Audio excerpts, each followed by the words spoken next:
Hi guys, it's Kanani, and today I have a very special guest.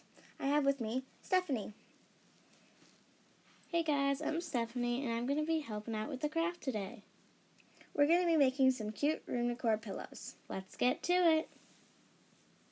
You will need the fabric of your choice, a sewing machine, some pins, and some pillow fluff to stuff your pillows.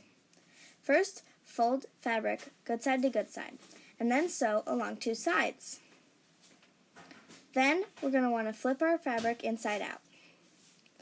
Then we're going to get our pillow fluff and stuff our pillow. Lastly, we're going to sew the last edge, and we're all done. These are the tools we will need. Fold good side to good side, sew two lines, then turn it inside out. We're going to get some pillow fluff and add it in to stuff our pillows. Then we're going to sew. Now we're going to grab our hot glue gun and grab our gold heart. And now we're going to add a drip of hot glue and put the gold heart on. And we're done. Thank you for watching our video. These are how the pillows turned out.